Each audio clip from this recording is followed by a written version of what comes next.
Welcome to episode 2 of Lives with Consequences. This one's titled The Art of the Spin Doctor, Matt Koon Exposed. And man, do we have a good show lined up for you today. But first, I'm here with Grappler 6. You can tell by his head, it's 6? 6? How you doing, 6? I'm doing great. How you doing, 7? Hey, man, it's been a wild week with Matt Koon. We got Matt Koon number 2 going. Again, this feels like deja vu, you know what I mean? It absolutely does. I'm noticing your shirt there. That's a pretty slick shirt you got going. What's that say? FMK, always the victim. Maybe stand up a little bit so we can show the people. Always the victim. This is our brand new signature FMK shirt. Yes, that's an awesome shirt. I love it. Thank you. So this is the show where we take Matt Koon's truths and then give him consequences for his lies. Correct. Basically what we do here. Correct. All right, so let's get into it. So basically it started 2 months ago when the war with Matt Koon began between the Grapplers and him. And the first real spin that he did on us was calling us homophobic. So basically how that started was with the Grappler 5. So here is what the Grappler 5 actually said, and I will quote him right now, his actual tweet. Laughing my ass off. Damn, bro, what is the obsession to see another man's face?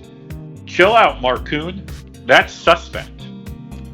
Well, there we go right there. That's what started it. And, you know, unlike Matt Koon, we have facts to back up everything we're saying. And 6 is going to be kind enough to put all these tweets on the screen so you can see them with your own eyes and make your own judgments. But that was the original tweet that started this whole thing with Matt Koon. And that is what has triggered Matt Koon for the last 6 to 8 weeks to, over the course of 35 to 40, maybe 45 different tweets calling us homophobic, homophobic. He just keeps saying it over and over and over and over. And clearly, what was stated there by the Grappler 5 has nothing to do with being homophobic. We aren't homophobic in any way, shape, or form. But this is a classic example of the Matt Koon spin. Take something small and spin it into something big to get everybody in an uproar on social media and defame our name on top of it. So that's what he does constantly to everybody. Started with us, it's moved on to other people, but he has nonstop called us homophobic for making that tweet right there, which be the judge for yourself. Obviously, it's not homophobic, it's smart ass at best, and that's it. So that's where all this started, and now we're going to list off a few more of Matt Koon's ridiculous, triggered behavior. So let's get into father shaming. But Grappler 6 is going to read how, in Matt Koon's eyes, we father shamed him. Go ahead. So just another spin job. Now these came from the Grappler 9. So I will read 2 of the Grappler 9's tweets to Matt Koon that Matt Koon has now spinned into us father shaming him. Tweet number 1 from the Grappler 9. We play victim? You're the biggest victim on earth. Listen to you cry on Twitter to Vince about how everyone you've ever met did you wrong. The real victim is your son. You smoke a carton a day in your house and expose him to all that smoke. Dad first, right? Now, I will be the first to admit that maybe that's a little harsh. But father shaming? I don't think so. No. Yes. Smart ass. Insulting. Probably. Let's call it what it is. Probably. Sure. But we're definitely not father shaming him.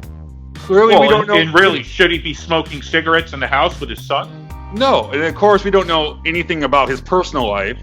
So we're just giving Matt Koon the same crap he gives us. But when we do it, it's some kind of shaming. And yet, smoking indoors is horribly bad. For Matt Koon, anybody who does that, don't smoke indoors, especially if you have kids. Go outside and smoke if you have to smoke, you know? So, didn't 9 also do a poll? He did do another poll. Let me read his second tweet first, and then we'll look at the poll. Okay. Grappler 9's second tweet of the quote, father shaming. Exposing your children to these things doesn't give you the right to play victim when called out on it, especially when it's all just because you're too fat and lazy to get up and go outside and smoke. You choose to smoke. Your kid doesn't choose to breathe in secondhand smoke. Again, more like a public service announcement, I would think, than father shaming, to be completely honest. I agree. But yeah, if you're watching this, I mean, be the judge. I mean, it's clear what we wrote. It's right there. Our names are on it, you know, and it's, do you think it's father shaming? Let us know in the comments. We don't think it is. So go on to the poll. Let's see what those results were from a poll on Twitter that anybody could participate in regarding this exact topic. So Grappler 9 put up this poll, and it says, and I quote, as a parent, is it okay and good parenting to smoke indoors with your children when you could simply get up and go outside and smoke? I'm not smoker shaming. It's about the kids. Now, there was 100 people that commented on that voted on this poll. 87% voted it's not acceptable. 13% voted that it was. Now, who those 13% are that are going to claim it's acceptable to smoke indoors with a child is a little beyond me. But regardless, I think, you know, the poll kind of speaks for itself. It's unacceptable. I agree, and we'll go ahead and take the average there at 87%. I think it's pretty good, favorable to us that this is not a good thing to be doing. So again, Matt, you're wrong.